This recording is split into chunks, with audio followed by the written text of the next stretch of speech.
it's like to lose. Dread it, run from it. The end is near. We got one advantage. We have what Thanos wants. So that's what we use. I think it's good, except it sucks. So let me do the plan, and that way it might be really good. Wow. Today we don't fight for one life. We fight for all of them. Groot, put that thing away. Now, I don't want to tell you again. Groot. And Groot. Whoa, language!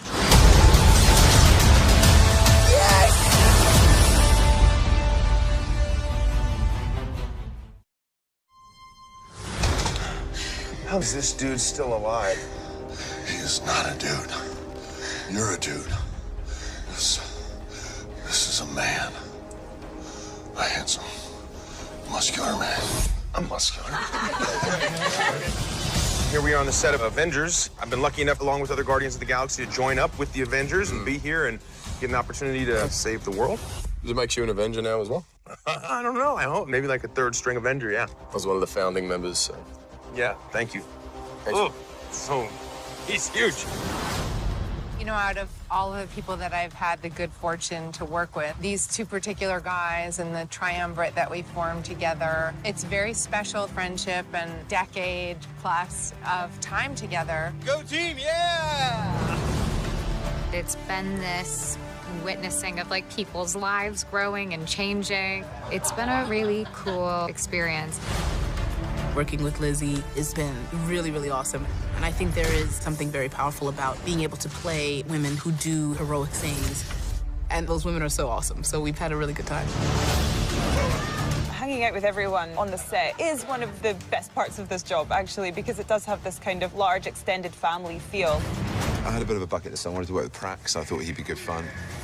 Proven completely wrong on that front. He was arduous and boring and not particularly funny.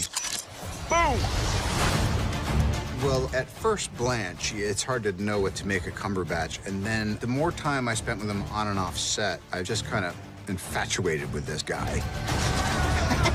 I was thinking, you know, the journey that Robert Downey Jr. has made, he's the godfather of all this. It has literally been the adventure of a lifetime. I get a little misty thinking about it. So, you know, I lucked out.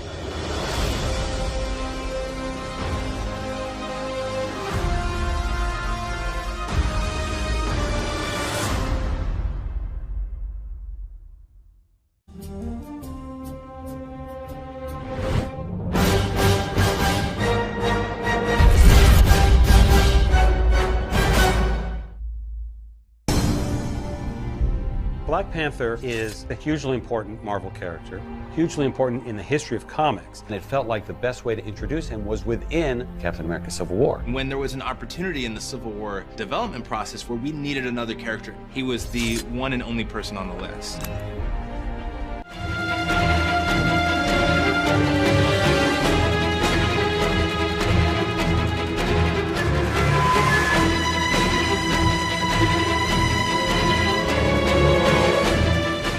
Introducing Black Panther was really exciting for us and sort of fortified our belief that he deserved his own standalone movie.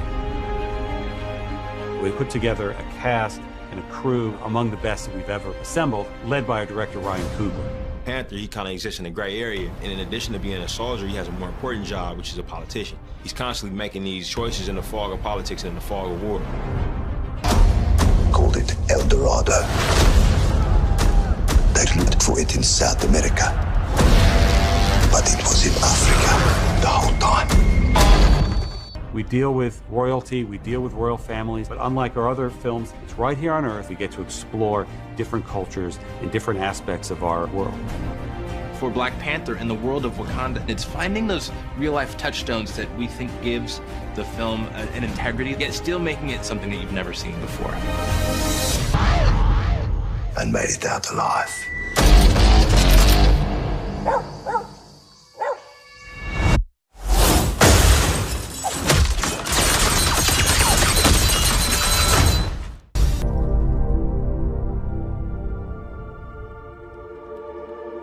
Before creation itself, there were 6 singularities.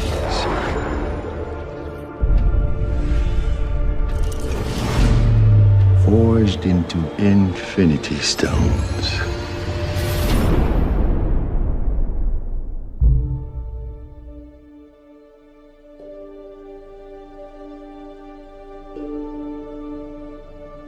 This is our first day. Here we are in Pinewood in Atlanta, and it's actually pretty unbelievable. Day one of what promises to be a year of fun-filled lensing. I remember actually going to see the first Avengers with one of my best mates from home, and I'd never have dreamed that I'd ever be in one of these movies, let alone playing Spider-Man. I feel like I'm on top of the world because this is just mind-blowing.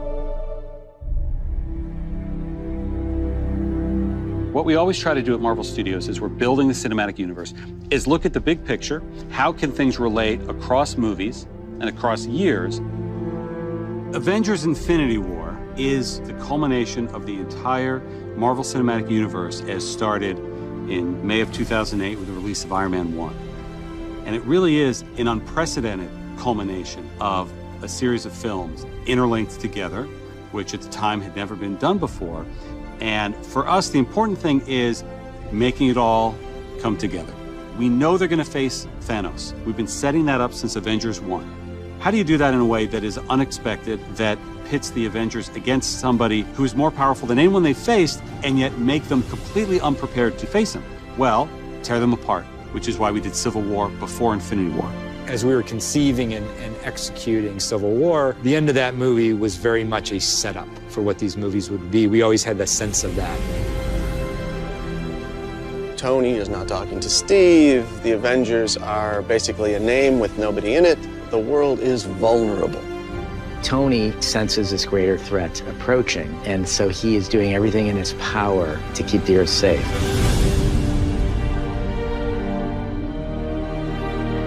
Thanos shows us why he's the biggest, the best, the baddest villain that we've ever had, and the most frightening villain that the Avengers have ever faced. The most exciting part is the incredible roster of well-developed characters, and that's going to create a really combustible, exciting, massive-scale adventure. You know that we're onto something within the studio when we hit upon an idea or we see a piece of concept art and all of us in the room go, this is cool. And in Avengers Infinity War, the Avengers will meet the Guardians of the Galaxy. No, we're family.